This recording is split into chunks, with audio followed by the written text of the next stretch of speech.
Blackmagic dropped a huge announcement on us yesterday during their most recent live stream, the Pocket 6K. We're working hard to get our hands on one as soon as possible so we can do a full review and short film. However, today we are going to be looking at the initial specs and differences between the 6K and the 4K. The Pocket 6K features the same lightweight carbon fibre polycarbonate composite body as the 4K and is the same width and height, only getting bigger in depth due to the new mount. It's also slightly heavier, weighing in at 900 grams versus the 4K, which weighs 722 grams. Other than that, 6K features all of the same great I/O options as the 4K. If you'd like to see these features in depth, check out our full walkthrough here. One thing of note is also the increased size of the vents on the top and the bottom of the camera. The Pocket 4K did get hot, so there must be a larger cooling solution in place now to stop everything from getting too hot. I'm intrigued to see how toasty it gets. One thing I am a bit concerned about is battery life. The Pocket 4K was already a power-hungry beast, but now Blackmagic have stated that the battery life has been reduced from 60 minutes to 45 minutes. I would say if you're looking at either the 4K or 6K, using LP6 should be your last resort. There are so many awesome power options now, such as the Power Junkie, Coreswix's Power Base, and Bebob Mini V-Locks, which not only run the camera longer, but also provide power to other onboard accessories you may have mounted. But let's talk about the main differences between the two. The most immediate difference is the addition of the EF mount. A lot of people use EF glass on the original MFT mount 4K with a speed booster, so this was a logical change for Blackmagic. There is so much EF glass on the market, so getting hold of lenses you like should be nice and easy. The biggest benefit of a native EF mount over the MFT of the 4K is not having to use an adapter to use EF glass. This means you aren't adding another point of failure when out shooting and reduces your chances of having play in the mount, which will affect your focus pulls.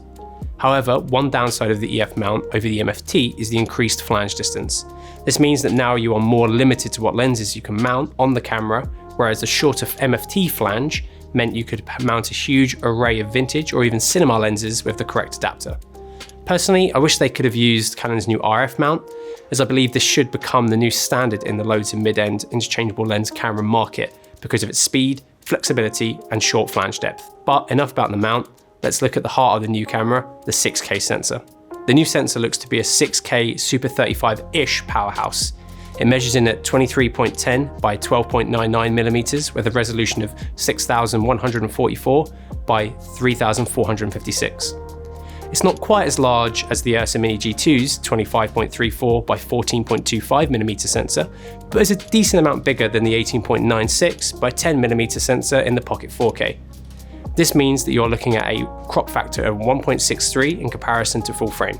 That's quite a big difference when compared to the 1.9 times crop factor of the Pocket 4K, though you could reduce this to as low as 1.22 with an XL speed booster. So for people wanting to get as close to the full frame look as possible, the original 4K with a speed booster is still the better route to go. But if you're happy with the Super 35 look, which a lot of people are, the 6K has the benefit of the greater resolution and native EF mount. The sensor is slated to have the same dynamic range of 13 stops as the Pocket 4K and the same two native ISOs, 400 and 3200 as well. With the increased resolution and sensor size comes new frame rates.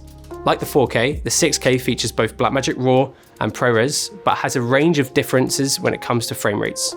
You can do up to 50 frames per second using the full 6K sensor, or 60 frames per second in 6K 2.4:1 or 5.7K. That's pretty amazing.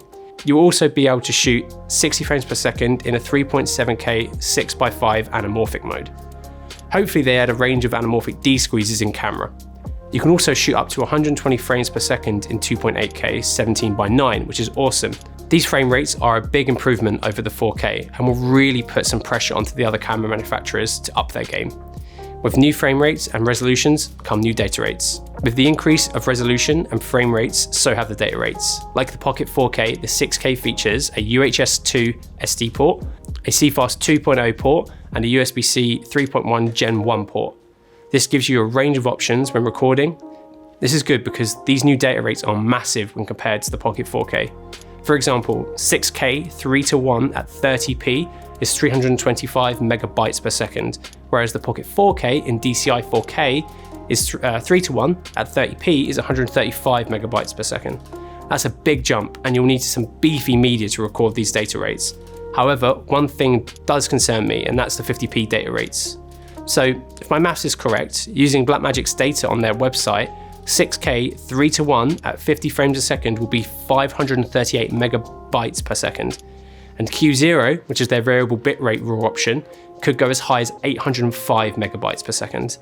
Currently, you won't be able to record that. The fastest SD cards on the market are 300 megabytes per second. The fastest CFast 2.0 cards on the market are around 500 megabytes a second. But there are USB-C SSDs in the market that could handle the 800 megabytes. However, the limitation here is the Gen 1 port on the Pocket 6K, which is limited to 625 megabytes per second. If Blackmagic had changed this port to a Gen 2, it could have handled double that. I've reached out to Blackmagic for their thoughts behind this, as the Pocket 4K had this issue when it released with Cinema DNG instead of Blackmagic RAW. Anyway, that's my very quick breakdown of the Pocket 6K. I think this camera could be an amazing option for so many creatives, so I'm really excited to get my hands on it properly and shoot something awesome to share with you guys. Make sure to hit like, let us know what you think in the comments below, and for our future in-depth review, make sure you're subscribed.